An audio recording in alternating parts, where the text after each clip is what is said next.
Hola, soy Daniel, ya me conocéis, y bueno, he creado este canal para acercarme un poco más a vosotros, llevando un pequeño resumen, unas pautas sobre la unidad didáctica 6, naturaleza, cultura y existencia del ser humano. ¿Para qué hago esto? Bueno, pues en primer lugar porque me quedé a medias con vosotros dando esta unidad didáctica, entonces las primeras lecciones van a ser un poquito de repaso. Y en segundo lugar porque así nos va a servir para refrescar conceptos que son muy importantes, y además este tema me encanta, para que, bueno, pues así me acerque un poco más a vosotros y podamos refrescar esas teorías tan emocionantes como la teoría de la evolución, como la selección natural, personas ilustres como Charles Darwin y tal. Bueno, pues vamos a empezar el tema. Disculpar un poco la presentación tan churretosa que he podido hacer, pero bueno, con los medios que trabajamos en este confinamiento, y bueno, pues os pido disculpas, pero bueno, yo creo que se va a entender un poco. ¿Qué podemos entender por naturaleza, cultura y existencia del ser humano? Muy sencillo. Naturaleza es un proceso biológico. No tiene nada que ver con el campo, con la selva, no tiene nada que ver. Naturaleza se refiere a qué proceso ha logrado que nosotros, de ser células pequeñas, procesos unicelulares, podamos haber sido Homo sapiens sapiens. Pues la naturaleza tiene esa respuesta a través de la hominización, a través de un proceso biológico donde nos vamos construyendo, donde vamos siguiendo un proceso que tiene millones de años. ¿Qué es la cultura? La cultura no es la Semana Santa, no es el carnaval, no es como nosotros podemos llegar a interpretarla. La cultura como tal podemos interpretar como procesos culturales, pero no como cultura. La cultura es algo que nos va a rodear desde que nacemos hasta que morimos. Es un proceso de humanización que nos va a construir, que va a crear una identidad y que va a hacer que nos adaptemos al medio, un poco a las consecuencias o a los beneficios que nos va a rodear.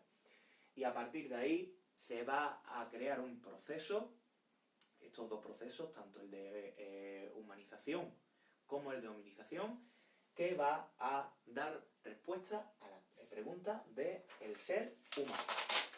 Pasamos de transacción y vamos a identificar tres procesos, tres conjuntos, tres modalidades que nos va a diferenciar de lo demás. ¿Qué somos? Somos una especie. ¿Podemos decir que los animales también son especies? Sí, los animales también son especies. Los perros, los gatos, los grillos, todos son especies. ¿Qué ocurre? Que el ser humano es una especie completamente diferente a las demás. ¿Por qué? Porque tiene una conducta que es aprendida, mientras que los animales tienen conducta innata, que funcionan por instinto. Pero eso lo vamos a ver más adelante cuando nos toque hablar del proceso cultural animal. Formamos parte de un grupo cultural. ¿Por qué formamos parte de un grupo cultural? Porque sin cultura el ser humano no llega a desarrollarse, no llega a formar valores adaptativos.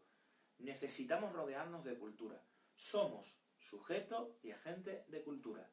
Eso lo vamos a dar un poco más adelante, pero parafraseando al profesor Díaz de Rada, hablamos de eso, de que somos sujetos porque estamos recibiendo cultura y somos agentes de cultura porque a la misma vez la estamos reproduciendo a otras personas. Y somos individuos, somos una parte singular de un todo. Somos una pequeña parte, pero somos personas, somos individuos, y eso contesta también a lo demás. ¿De dónde venimos? Hay un proceso de origen, hay un proceso que va participando, va desarrollándose a lo largo de los siglos, a lo largo de millones de años, que nos va construyendo como personas. Hay un origen, y ese origen podemos enfocarlo de varias formas. Ahora vamos a dar respuesta a esas preguntas del origen. ¿Quiénes somos? somos parte de un todo, hemos dicho antes, pero también somos parte de un proceso cultural que crea una identidad definida. Si nosotros vivimos en un entorno familiar, practicamos fútbol, hacemos natación, vamos a teatro, todo eso forma parte de un proceso cultural que nos va modelando y que va adaptando, y no que va adaptando, sino que va creando nuestra personalidad, nuestra identidad. Y es un proceso, como antes he dicho, de aprendizaje. Y por último, ¿a dónde vamos? Esta pregunta es algo que nos trae sin cuidado a todo el mundo. ¿Cuál es la finalidad de la vida? ¿Cuándo va a llegar la muerte? En estos momentos que son tan duros para nosotros, muchas veces nos podemos llegar a hacer esta pregunta. Incluso hasta dónde llega nuestra libertad.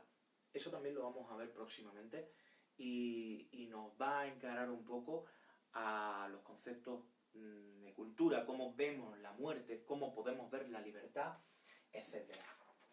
Vamos a pasar detrás de diapositiva y ahora nos vamos a centrar, ya vamos a dejarlo aquí para no saturar un poco. Es una lástima que no podamos hacer debates, que no podamos hacer preguntas, ni podáis participar, pero bueno, es una cosa que me hubiese encantado. Tenemos dos tipos de explicaciones para explicar el origen de las personas, del hombre en particular, ¿vale? Es que decir el hombre puede llegar a ser un poquito ambiguo, entonces del ser humano, ¿vale? Tenemos las explicaciones preevolucionistas, las que van antes del evolucionismo, y las explicaciones evolucionistas. Vamos con la primera, las preevolucionistas. ¿Cuáles son estas explicaciones? Muy sencillo, las explicaciones del creacionismo, del fijísmo.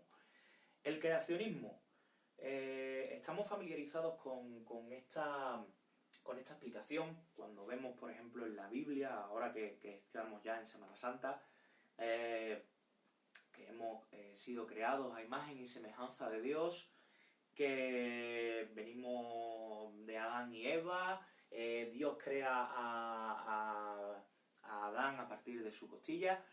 Son conceptos que están marcados en el Génesis, que están marcados en el Antiguo Testamento y que le dan un origen al ser humano. Le dan un origen un tanto místico, pero se lo dan. ¿Qué pasa? Que estas ideas cobraron muchísima fuerza pues en la Edad Media. Era algo que rodeaba completamente el universo, la imagen de Dios, una imagen que era creada a imagen y semejanza, o sea, que el hombre estábamos creados a su imagen y semejanza. Y otro elemento importante era que las especies estaban creadas de forma inmutable. Por ejemplo, un pájaro ya había sido creado con su pico, con sus alas, con sus plumas, etc. Entonces, esto, a partir del Renacimiento, da un poquito la vuelta, pero solamente un poquito, ¿vale? Porque ya a partir de ahí el Renacimiento era cuando el hombre gira alrededor del universo, pero había personas como, por ejemplo, Galileo, que sus teorías fueron muy revolucionarias con la Iglesia, tuvo que retractarse. Entonces, el poder de la Iglesia siempre había estado muy presente. A partir de aquí se crea lo que es el fijismo, lo que he dicho antes. ¿Qué es el fijismo? Muy sencillo, es esa inmutabilidad de las especies. O sea, nosotros ya habíamos sido creados con pulgares, bípedos, con pelo, los animales ya tenían su pico, ya tenían todo desarrollado, entonces esa idea como que rodeaba mucho a la sociedad. ¿Qué ocurre? Que a partir del siglo XIX nace otra idea completamente diferente. Cabe decir que incluso los investigadores defendían la idea del creacionismo. Por ejemplo, Linneo era uno de los que defendía, incluso que fuese naturalista, hiciera clasificaciones de animales, pero mantenía esa idea. Y es a partir del siglo XIX cuando todo da una vuelta de tuerca y a partir de ahí se dice que no, esa teoría tan, digamos, tan mística o tan divina no podía ser posible. ¿Por qué? Muy sencillo. Porque empieza a haber evidencias de que antes de que el ser humano fuese como es, se ha ido construyendo. Ha tenido un proceso de hominización. Y este proceso de hominización ya empezó a partir del siglo XVIII, ya empezó un poco a dar los primeros datos. Y fue el conde de Lamarck el que dijo que la función crea al órgano. Fueron las primeras teorías, podríamos decir, evolucionistas. ¿Qué significaba esto? De que las especies fueron desarrollando fueron desarrollando órganos en función al medio para poder sobrevivir. Por ejemplo, en la 187, la página 187, vemos unos dibujos de una jirafa. Una jirafa que tiene el cuello un poco más pequeño y que a partir de los años va desarrollando su cuello para que fuese más largo y pudiese llegar a las copas de los árboles para poder alimentarse. Es lo que dice Lamarck, que va desarrollando su cuello, va desarrollando ese órgano para poder adaptarse.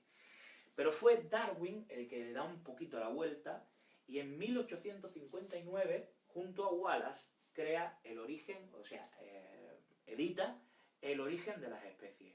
Una obra que podríamos decir naturalista, que empieza a desarrollar cómo las especies han ido adaptándose al medio y que han ido creando funciones que le han logrado sobrevivir. Charles Darwin, a partir de aquí nace el darwinismo y saca a relucir la definición más importante, la de selección natural, la de que solamente los más aptos son los que se adaptan al medio y por tanto son los que tienen más oportunidades para reproducirse y digamos que para continuar. ¿Qué ocurre con esto? Que creaba un poco de discusión en cuanto al ser humano, pero como he dicho antes, las evidencias, los fósiles, los huesos, declaraban que el ser humano venía de primates antiguos. Era una idea que a la Iglesia por completo le escandalizó, pero Darwin siguió con su teoría. Incluso años más tarde fueron refutadas, por ejemplo, por Spencer, que dijo de que se había convertido, el proceso de hominización se había convertido en una lucha por la supervivencia.